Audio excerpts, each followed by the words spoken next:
Continuando con el estudio de ahora 8 días acerca de el conocimiento de Dios. Aprendíamos de su palabra que Dios, uno de sus atributos como Dios, es el saberlo todo. Y la palabra que se utiliza para describir esa cualidad del Creador es la palabra omnisciente. Y habíamos nosotros quedado en este último versículo del libro de Números, capítulo 32, verso 23, donde dice: mas si así no lo hacéis, he aquí habréis pecado ante Jehová, y sabed que vuestro pecado os alcanzará. Eso es una verdad de punta a punta. Hemos experimentado individualmente la realidad de lo que dice Dios en este pasaje de Números. Aquellos que hemos escondido nuestros pecados, aquellos que hemos obrado contrario a la voluntad de Dios, a escondidas, sabemos que tarde que temprano eso que hicimos nos alcanzó. Habíamos hablado de este punto para estudiar en el día de hoy, hablando de la omnisciencia de Dios, y dijimos que el hombre despojaría a Dios de su omnisciencia si pudiera. Ahora, es tan real eso que nosotros, las pilatunas, las cosas indebidas, nuestros pecados, normalmente lo hacemos a escondidas. Y si pudiéramos quitarle a Dios ese atributo de que Él lo sabe todo, aún sin haberlo nosotros proferido con nuestras palabras, si tuviéramos el don, la capacidad de quitarle a Él ese atributo, lo haríamos. Ahora, eso es una prueba, hermanos, de que la mente enfocada en las cosas de la carne es enemiga de Dios. Pablo escribió en la carta a los romanos, leyéndolo en la Biblia de las Américas, dice: ya que la mente puesta en la carne es enemiga de Dios. Ahora, los malos odian esta perfección divina,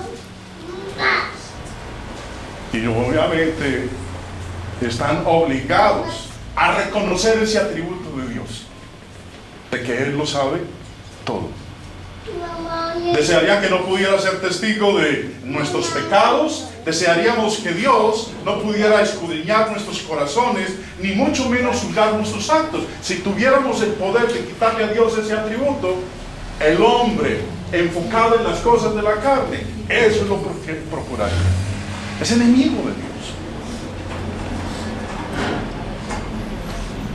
Hay unas palabras bastante interesantes que Dios dirigió al pueblo de Israel en el libro de Oseas. Les dijo en el capítulo 7, versículo 2: y no consideran en su corazón que tengo en memoria toda su maldad. Ahora les rodearán sus obras, delante de mí están.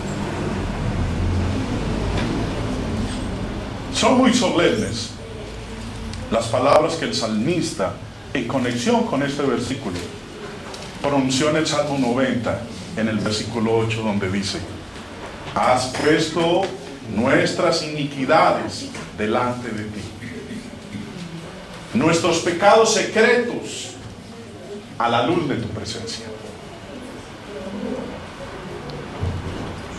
Pero para el creyente,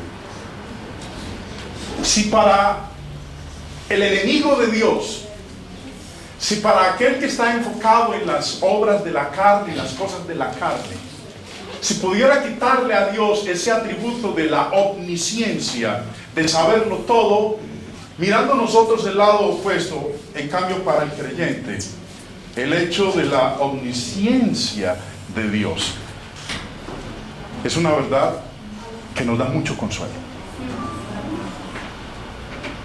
Tan es así que dice en el libro de Job, capítulo 23, verso 10, pero Él sabe el camino que tomo. Cuando me haya probado, saldré como el oro. Qué tranquilidad para nosotros, los creyentes, los que queremos obrar conforme a la voluntad de Dios, y que estamos obrando conforme a la voluntad de Dios, de que al final, cuando seamos juzgados, ¿cómo vamos a ser hallados? Puros como el oro. Que no tenemos temor de decir, Dios sabe cómo ha sido mi comportamiento. Dios sabe las cosas que hago, y mejor que nadie es Él.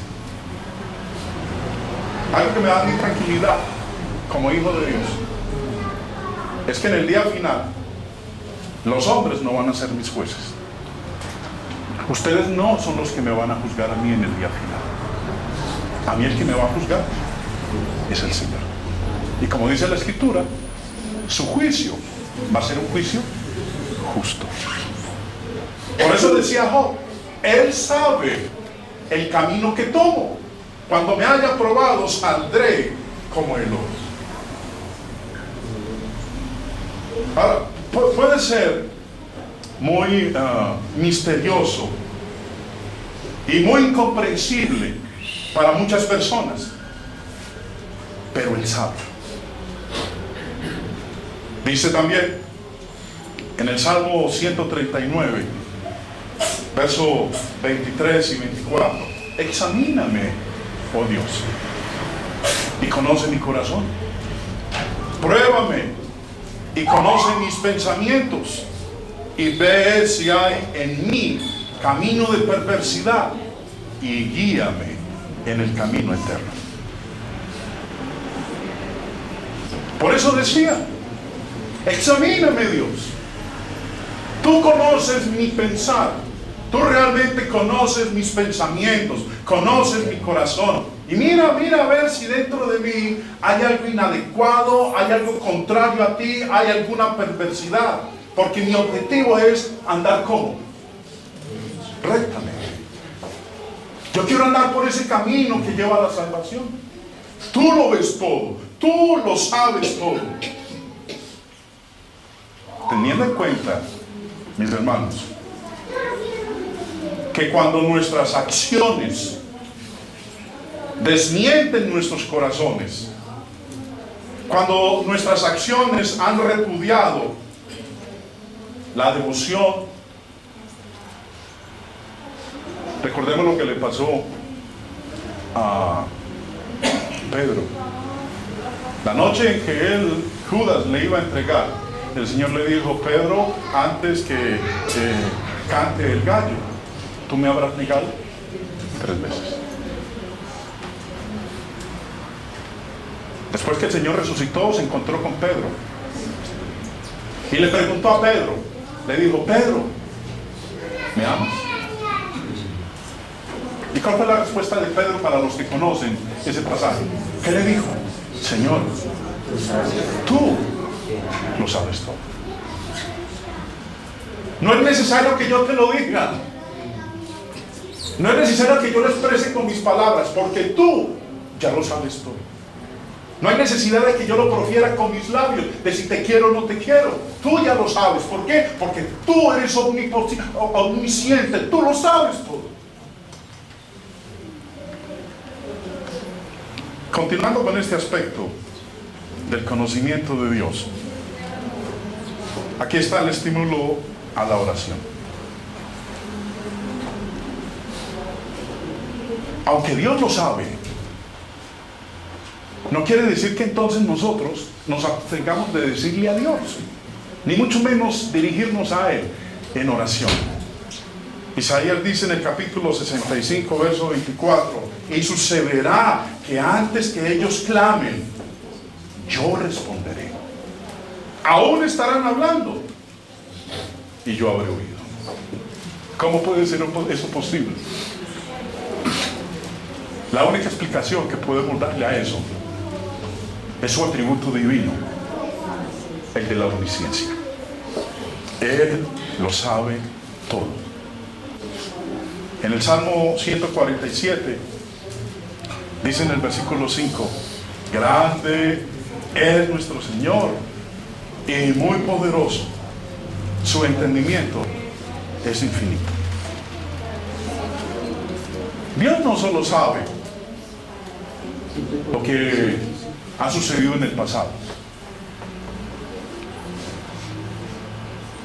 no solo está enterado de todo lo que está ocurriendo en el universo entero,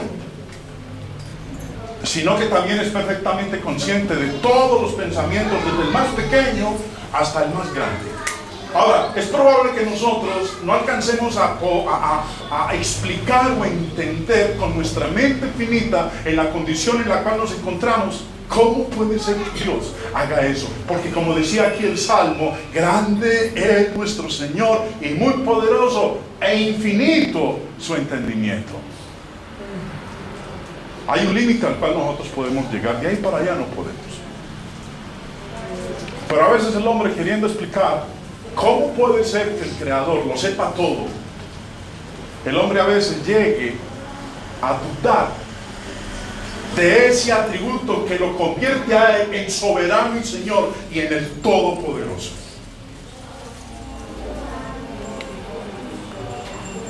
El conocimiento perfecto de Dios está ejemplificado e ilustrado en cada profecía que está registrada en las páginas de la Biblia. Dios hizo profecías cientos de años antes de que ocurrieran, y fue específico, dio nombres, dio lugares, mencionó el evento, dijo qué era lo que iba a ocurrir, aún milenios antes de que eso sucediera. Y la única forma de poder haberlo hecho es porque tiene ese atributo que lo convierte a él en lo que es, en Dios. No un Dios de segunda categoría. Ahorita yo quiero mostrarles el concepto que algunas personas tienen del Dios en el cual creen. El Dios en el que yo creo, el Dios que yo he leído en las páginas de la Biblia, no es un Dios cualquiera. Es el Dios vivo y verdadero, el Dios todopoderoso, el supremo, al cual ninguna imagen creada por el hombre jamás podrá llegar a igualarse a él. El conocimiento infinito de Dios es algo que a nosotros debería llenarnos de asombro. Ninguno de nosotros sabe lo que el día nos va a deparar, pero todo el futuro, dice la Escritura, está abierto a su mirada omnisciente.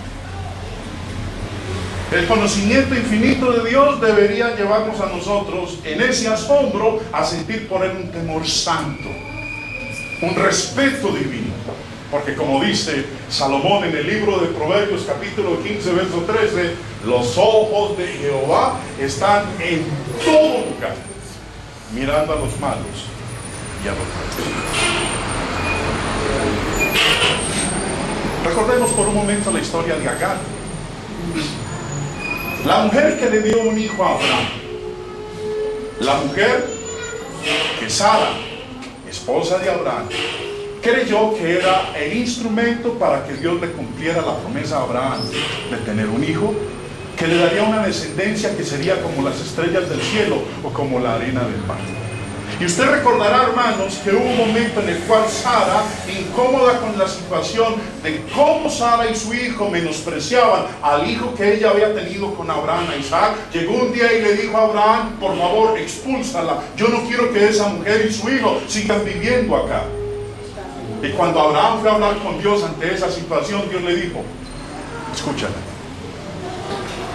Y la despidió. Y le dolió en su alma porque ella llevaba un hijo que era de él. Y allá cuando estaba moribunda en el desierto, cuando dejó a su hijo por allá en un rincón para que se muriera porque ya no tenían alimento, no tenían agua, Dios entonces se le apareció. ¿Y cuál fue la respuesta de Agar a esa manifestación de Dios? Dice Génesis 16:13. Entonces dice que Agar llamó el nombre de Jehová, que con ella hablaba: tú eres Dios que ve. Porque dijo: no he visto también aquí al que le ve. Cuando nosotros lleguemos a comprender, si es posible, en algún grado, a ese Dios infinito del cual nos habla la Escritura, debería llenarnos a nosotros con un deseo de adorarle, de temerle, de implorarle y decirle: Señor, aquí estoy, porque tú eres un Dios que ve. Toda mi vida permanece abierta a sus ojos desde el principio. Dios ha visto cada una de mis caídas. Dios conoce cada uno de mis pecados. Dios sabe muy bien cuántas veces he reincidido en mis faltas. Sin embargo, se fijó en mí. La comprensión de esto es algo que debería inclinarnos a nosotros en adoración y en asombro. Porque Dios todo lo sabe. A Dios no se le escapa absolutamente nada. La deidad, la condición de ser Dios. Y hemos venido nosotros hablando de esos atributos que Él tiene, que es lo que lo convierte en lo que Él es. No un Dios de 50%, no un Dios de media marcha, sino un Dios total. Un Dios supremo. Entre los atributos, recordando de lo que nosotros hemos hablado, la Biblia nos habla de que Dios es omnisciente, Dios es omnipresente, Dios es inmutable, Dios es incomprensible, Dios es invisible. Podríamos hablar mucho más de esta omnisciencia de esta deidad. Ahora, yo quiero que hablemos, hermanos, aparte de la omnisciencia, mirando lo que es la omnipresencia, la omnipotencia, la inmutabilidad, lo incomprensible que es Él, su invisibilidad. Yo quiero que en esta ocasión miremos entonces este segundo atributo que va conectado con el primero, y es el de la omnipresencia. Ahora, ¿qué entendemos nosotros por omnipresencia?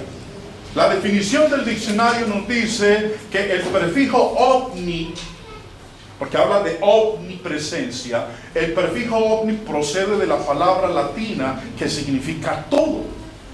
Así que decir que Dios es omnipresente es decir que Dios está presente en todas partes. Y aquí es donde entra un aspecto interesante que yo quiero que consideremos. Hay personas que no creen en este atributo. No creen que Dios esté en todas partes al mismo tiempo. Por ejemplo, recordando unas palabras de Jeremías en el capítulo 23, dice: soy yo Dios de cerca solamente, dice Jehová, y no Dios desde muy lejos.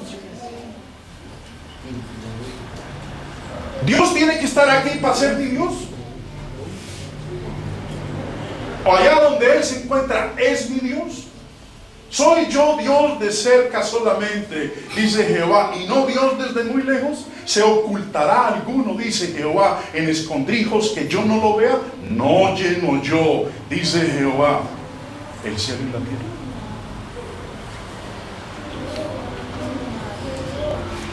No lleno yo el cielo y la tierra. Claro que sí. Porque donde quiera que yo esté, puedo dirigirme a Él en oración. ¿Por qué? Porque Él está ahí. Donde quiera que yo esté, puedo implorarle, puedo adorarle. ¿Por qué? Porque Él está ahí. Él llena el cielo y la tierra. Pero algunos no creen eso. Permítanme hacerles una cita. En la revista Despertar, que lo más probable es que usted al menos tiene una en la casa, se la han regalado los testigos de Jehová. En la revista de abril del 2011, páginas 28 y 29, dicen lo que ellos creen acerca de este atributo de la divinidad. ¿Es Dios omnipresente? Muchas personas creen que Dios es omnipresente. Es decir, que está a la vez en todas partes y en todas las cosas. Dios debe habitar en un ámbito fuera del mundo material. Por lo tanto, cuando la Biblia dice que el cielo es la morada de Jehová Dios, no se refiere a un lugar en la atmósfera o en el espacio sideral, sino a un ámbito o esfera espiritual. El hecho de que Jehová tenga una morada indica que no está en todas partes a la vez. Como hemos visto, la Biblia pone de manifiesto que no hace falta que Jehová Dios esté presente en todas partes al mismo tiempo. ¿Debido a qué? Está en letra roja. Dios no está en todas partes a la vez. Ahora, si Dios no puede estar en todas partes a la vez, yo no sé entonces qué clase de Dios es. Porque el Dios que yo leo en la Biblia es un Dios que dice la Escritura que Él llena todo el cielo y la tierra. Pero vamos a analizar un poquito en detalle este aspecto. Si Dios no está en todas partes a la vez, ¿cómo hace para estar al tanto de todo lo que sucede en su creación?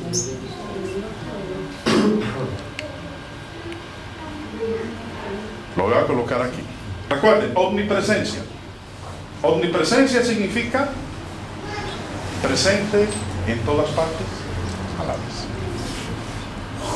Y lo que planteaba hace un momento, si Dios no está en todas partes, ¿cómo hace para estar al tanto de todo lo que sucede en su creación?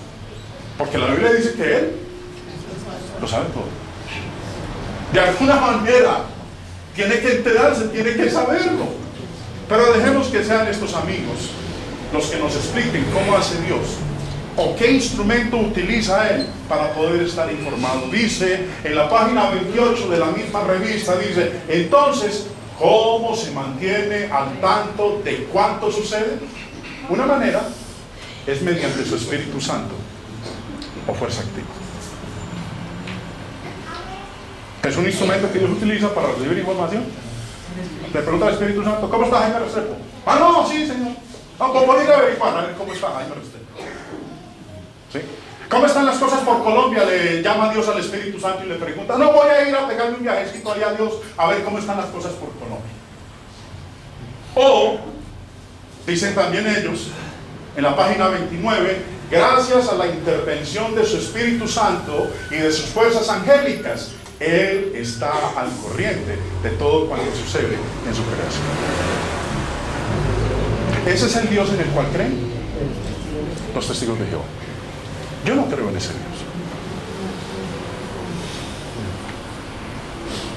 Ese Dios que necesita que el Espíritu Santo le informe, que necesita que sus ángeles, a ver, allá, el ángel número 120, necesito que vaya allá a Manizales, a ver cómo está la iglesia de Manizales y me traiga un informe. ¿Sí? Ese no es un Dios supremo. Ese no es un Dios todopoderoso. Pero suena lógico. El argumento suena lógico. El argumento, dice alguno, hombre, como que sí, claro. Hombre, estamos hablando de Dios, no estamos hablando de seres humanos. Una de las cosas que hace a Dios Dios son sus atributos. Dios no es hombre. Dios es un ser espíritu. Dios no está limitado a nosotros los humanos. Dios no está limitado como nosotros los humanos. Por eso Dios es Dios. Pero vamos a analizar un poquito esto en detalle, hermanos. Dicen los testigos de Jehová que uno de los instrumentos de los cuales Dios se vale para poder estar informado, aparte de los ángeles, ¿es quién? No el Espíritu Santo. Es Espíritu Santo. No el Espíritu Santo. Espíritu Santo. Con E minúscula. No con E mayúscula. En la revista Debería Creer Usted en la Trinidad, en la página 20, párrafo 3, dicen los testigos de Jehová que el Espíritu Santo no es ni Dios ni persona. Para cuidado, no es ni Dios ni mucho menos una persona, que simplemente es algo impersonal, que es una fuerza activa de la cual Dios se vale para hacer su voluntad. Dice, en la Biblia, dice el párrafo 3, en la página 20 de esa revista de ellos, en la Biblia, el uso de la expresión Espíritu Santo indica que es una fuerza. Ahora, la revista no tiene letra roja, la letra roja se la puse yo. Así que si usted tiene la revista, no vaya a ir a buscarla ya la letrica roja, porque no se la va a encontrar. Eso es mía aquí para la presentación del estudio. Indica que es una fuerza controlada que Jehová Dios usa para llevar a cabo diversos propósitos. Hasta cierto grado puede compararse con la electricidad. El Espíritu Santo se puede comparar con la electricidad, una fuerza que puede emplearse para una gran variedad de funciones. Ahora, según ellos, si usted tiene la revistica, lo invito para que se la lea en la sección ahí que habla acerca del Espíritu Santo. Según ellos, Dios usa esta fuerza, que la compara a la electricidad, y la utiliza para crear, para iluminar a sus siervos, para transmitir información a su pueblo como las ondas de radio, para energizar a las personas para que sean arrojadas y hagan cosas normalmente más allá de la capacidad humana, y para ejecutar sus juicios. Ahora, esto que yo acabo de decirles es parte del comentario que dice en el libro, y yo no lo he colocado aquí en la pantalla. Pero es necesario que hagamos una pregunta. ¿Por qué los testigos de Jehová necesitan tal fuerza? ¿Por qué necesitan esa fuerza? La respuesta es muy sencilla. Ya la leímos hace un momento en las diapositivas anteriores, en donde hice la cita de ellos. Necesitan esa fuerza por la sencilla razón de que ellos creen que Dios no es omnipresente. Creen que Dios tiene un cuerpo compuesto de espíritu y que está localizado en alguna parte del espacio, muy lejos sin duda, pero aún en alguna parte del universo físico en tiempo y espacio. Y él de allá no se mueve, allá está, Dios está allá. ¿Sí? La persona de Dios está allá, Jehová está allá. Él no puede estar aquí. Por eso necesita de una fuerza que se llama, según ellos, ¿qué? No el Espíritu Santo, se llama Espíritu Santo, la fuerza activa de Dios, para que a través de él entonces Dios pueda saber. Eso, hermanos, si eso fuera así, esa fuerza es más poderosa que Dios, porque esa fuerza sí puede estar en todas partes del mundo. Esa fuerza sí lo sabe todo, pero Dios el Padre no. Eso sería la conclusión ante un argumento de esa naturaleza. Ahora, eso es contradictorio con la Biblia, la cual enseña que Dios creó los cielos Ahora, si Dios creó los cielos, ¿dónde estaba su cuerpo? Espíritu, antes de que lo creara. La Biblia enseña que Dios no puede ser contenido en los cielos. Si usted ha leído el Antiguo Testamento, sabe que David quiso construirle una casa a Dios, una casa aquí en la tierra. Dios le dijo: tú no lo vas a hacer, porque has sido un hombre de guerra, has sido un hombre que has derramado sangre. El que va a hacer esa casa será tu hijo, Salomón.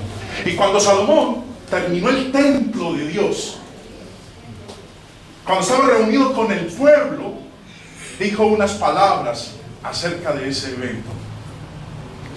Pero, Primera de Reyes, capítulo 8, verso 27, pero ¿es verdad que Dios morará sobre la tierra?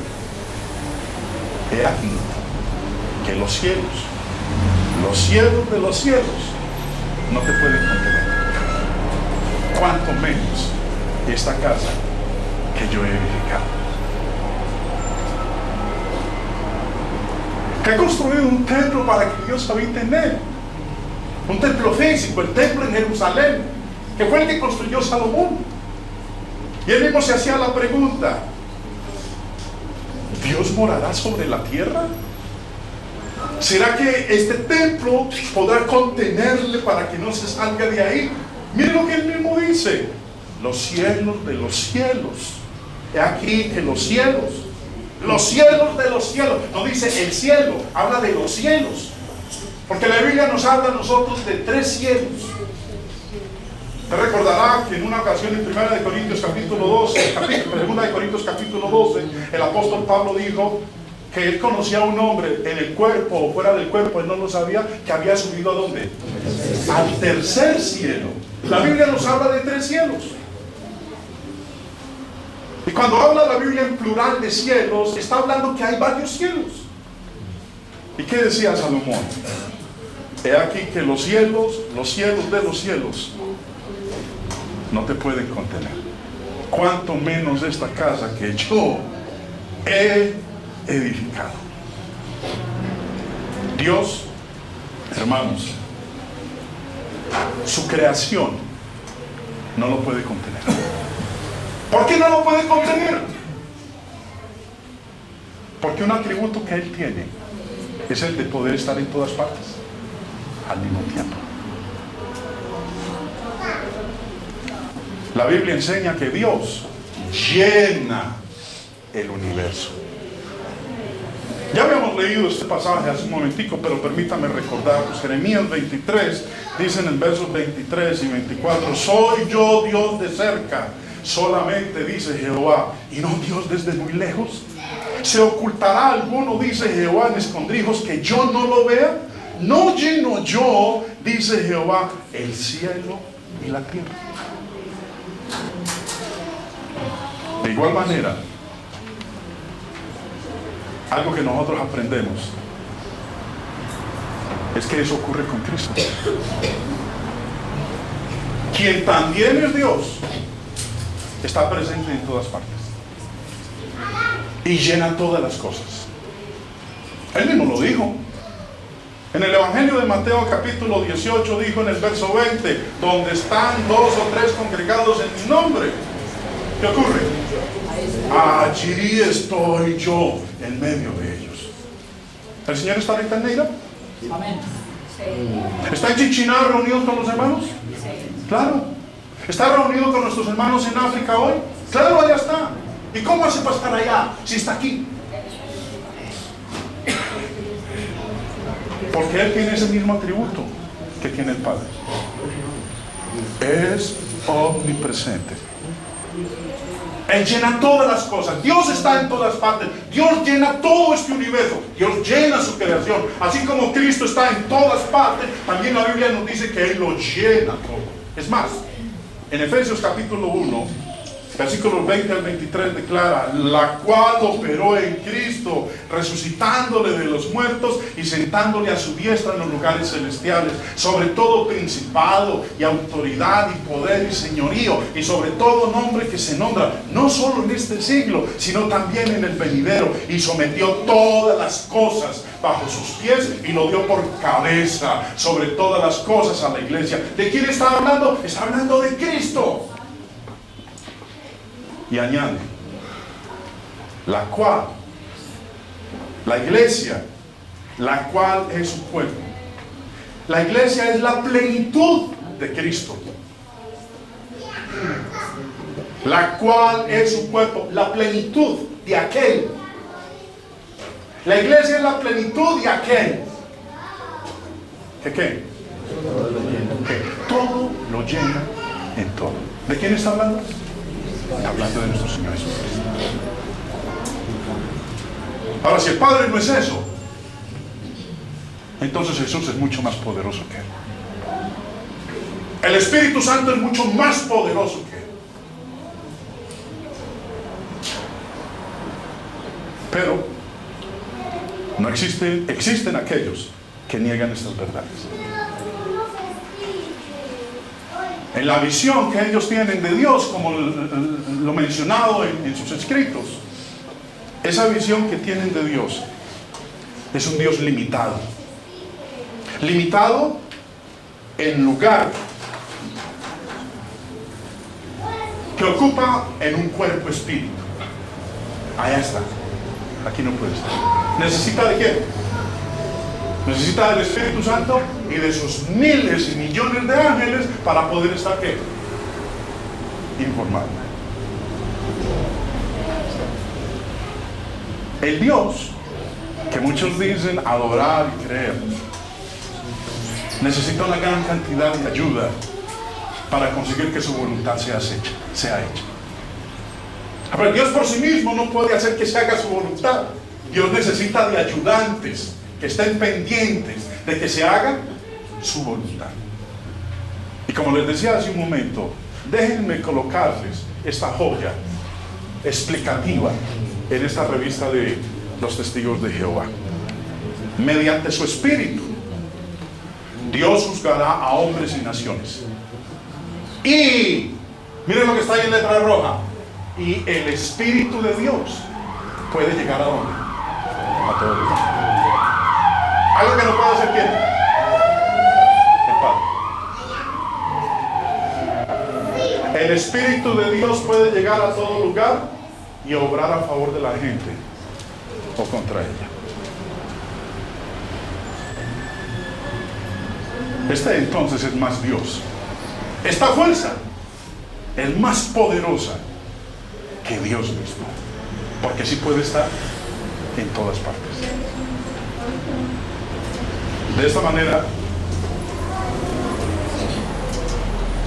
cuando uno lee el Salmo 139, es más, me devuelvo al escrito de ellos. Dice: el Espíritu de Dios puede llegar a todo lugar y obrar a favor de la gente o contra ella. Y ponen como argumento, como texto que aprueba eso, el Salmo 139, versículos 7 al 12. Miren lo que dice este salmo.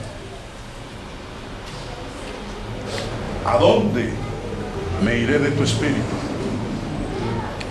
¿Y a dónde huiré de tu presencia?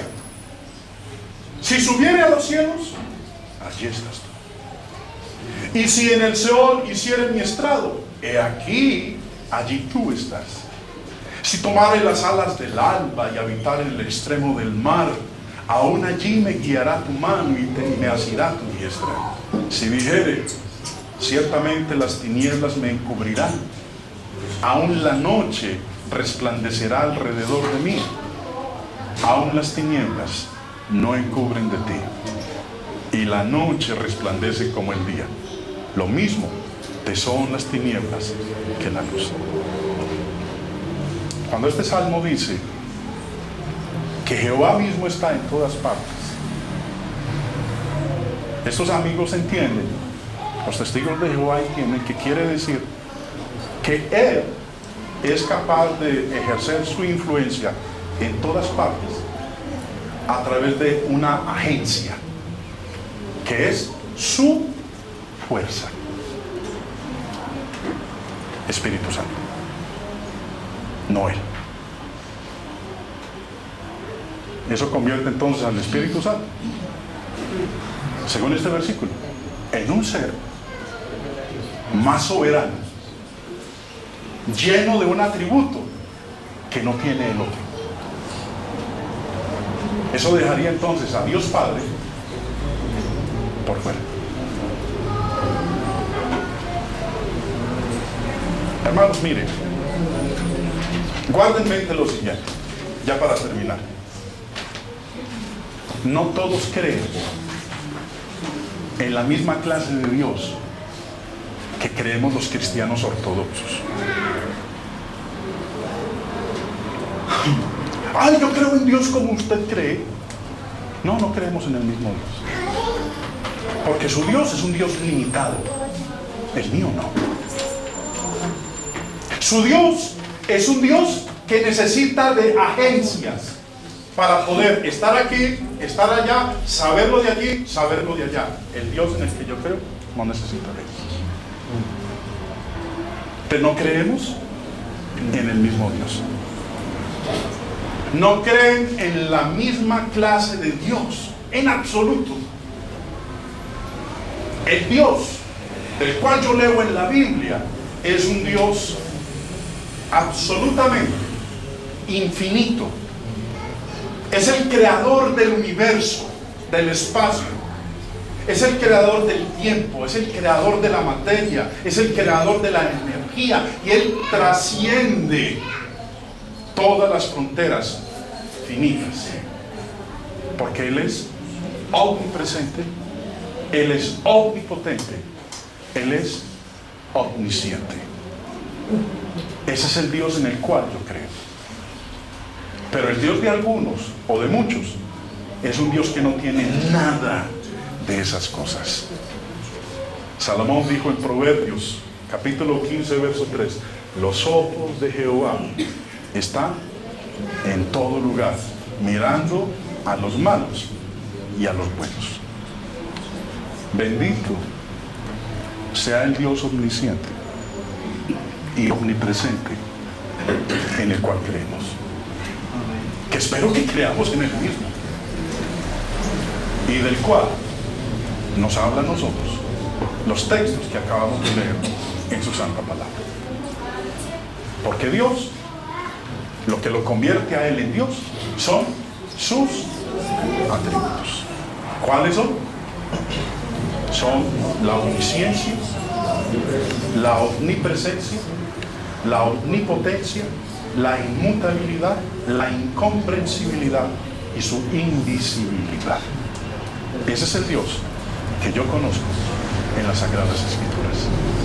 Y espero, hermanos, que ojalá pueda ser el mismo Dios en el cual usted cree. Dios les bendiga. Amén.